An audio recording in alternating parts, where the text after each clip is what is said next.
여러분, 구독, 좋아요 눌러주세요. 시청자 여러분 안녕하십니까? 1월 21일 비즈니스 투데이의 홍민입니다. 정의선 현대자동차 그룹 수석부 회장은 현지 시간 20일 프랑스 파리에서 열린 수소위원회 CEO 총회에 참석해 수소사회 구현을 위한 3대 방향성을 제시했습니다. 정 수석부 회장은 미래 수소사회로 가는 지름길은 없다며 수소산업을 각 분야별 단계별로 구체적인 실행 계획을 수립하고 지속적으로 행동하는 것이 가장 중요하다고 강조했습니다. 이는 수소위원회 공동대표 취임 이후 줄곧 강조해온 적극적인 수소사회 구현과 더 나은 미래를 향한 동참의 메시지를 보다 국체화한 것이라는 분석입니다. 정 수석부 회장은 수소산업 모든 분야에서 기술 혁신을 통한 원가 저감 노력으로 지속 가능한 동력을 확보해야 한다고 강조했습니다.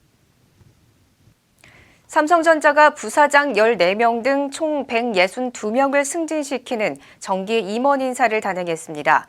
이는 전년도보다 4명 늘어난 규모로 차기 사장 후보군으로 꼽히는 부사장에는 총 14명이 승진했습니다. 삼성전자는 다양성 강화 차원에서 외국인과 여성 인력에 대한 승진 문호 확대 기조를 유지했습니다. 삼성전자는 경영 성과와 성장 잠재력을 겸비한 젊은 리더들을 부사장으로 승진시켜 미래 최고 경영자 후보군을 두텁게 했다고 밝혔습니다. 삼성전자는 조만간 조직 개편과 보직 인사까지 마무리할 예정입니다. 신격호 명예회장이 개인적으로 보유한 자산의 가치는 1조 원을 훌쩍 넘는 것으로 추정되는 가운데 신 회장의 장례 이후 상속인에 대한 문제에도 관심이 쏠리고 있습니다. 대법원 전자가족관계 등록 시스템에 따르면 신 회장은 신영자 전 롯데복지재단 이사장과 신동주 전 롯데홀딩스 부회장, 신동빈 롯데그룹 회장, 신유미 롯데호텔 고문 등 4명이 자녀로 등재돼 있습니다. 이들은 모두 동등하게 25%씩 상속받을 법적 권리를 갖고 있지만 상속인 4명이 상속분을 합의 조정한다면 일부 재산을 사실혼 배우자에게 증여하거나 상속분을 조정할 수 있다는 분석이 나오고 있습니다. 신 회장 측은 신격호 명예회장이 유언장을 남기지 않았기 때문에 법이 정한 절차 기준 안에서 상속인들이 협의해서 상속을 받게 될 것이라고 설명했습니다. 기아자동차의 대표 경차 모닝과 전기차 니로 EV가 영국의 유력 자동차 전문 매체가 선정한 올해의 차에 선정됐습니다. 모닝은 핸들링 성능과 운전석 구성, 실내 디자인 등 실용성 부문에서 최고 등급을 받아 종합적인 측면에서 가장 가치가 높은 차로 인정받았습니다. 니로 EV는 우수한 실내 공간과 다양한 편의 사양과 정숙성, 승차감 등으로 좋은 점수를 받았습니다. 왓카 평가단은 전기차 시장이 빠르게 성장하면서 경쟁도 치열해지고 있지만 니로 EV는 여전히 그 가치를 유지하고 있다고 평가했습니다. 쌍용차 대주주인 마힌드라가 3년 후 적자 탈출 계획을 위해 산업은행에 2천억 원 규모의 지원을 기대하는 것으로 알려졌습니다. 21일 업계에 따르면 마힌드라의 고엔카 사장은 지난주 쌍용차 직원들과의 관담회에서 2022년 흑자 전환을 위해 3년간 5천억 원이 필요하다고 말했습니다. 다만 고엔카 사장이 산업은행 이동걸 회장을 만난 자리에서는 구체적인 금액을 두고 논의하지는 않은 것으로 전해지고 있습니다. 쌍용차는 마힌드라가 세운 3년 목표에 맞춰 사업 계획을 작성할 예정이지만 관건은 포드와의 제휴 성사가 중요한 열쇠가 될 것으로 보입니다.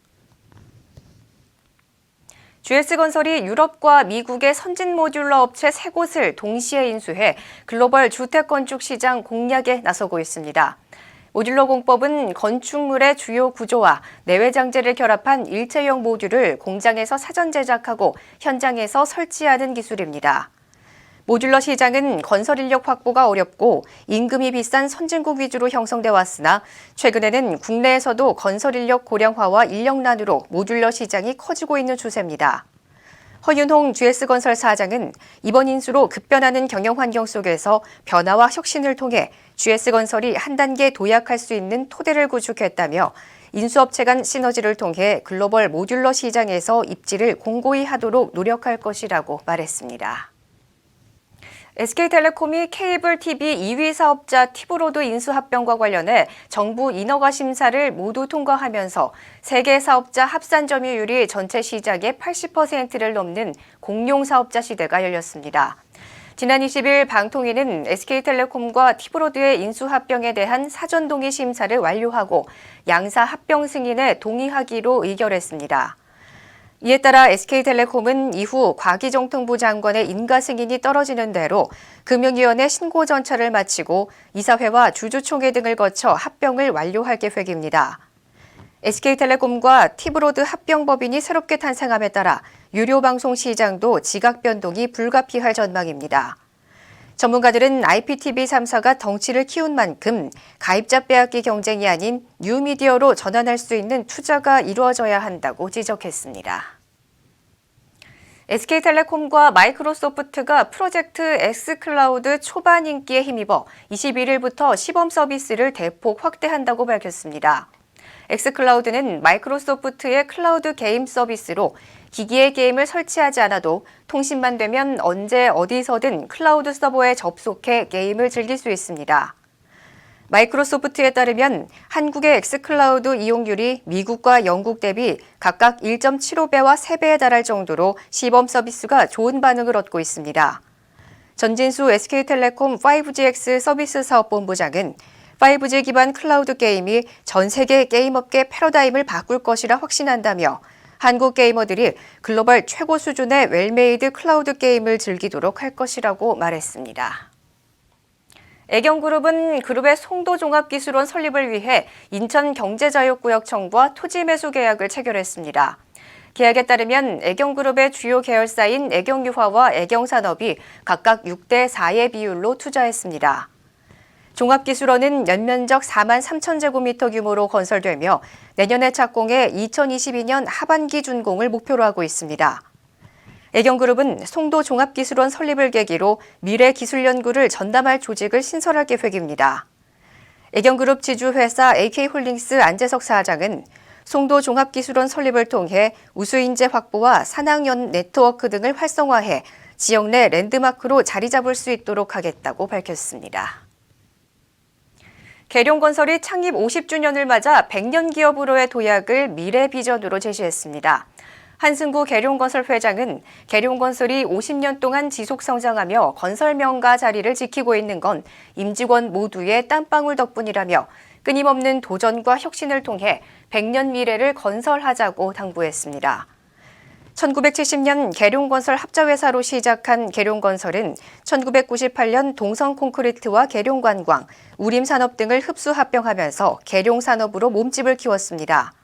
이후 유통과 레저, 종합관리 등 다양한 분야에 진출해 현재는 6개의 계열사를 보유하고 있습니다. 비즈니스투데이 오늘 준비한 소식은 여기까지입니다. 시청해주신 여러분 고맙습니다.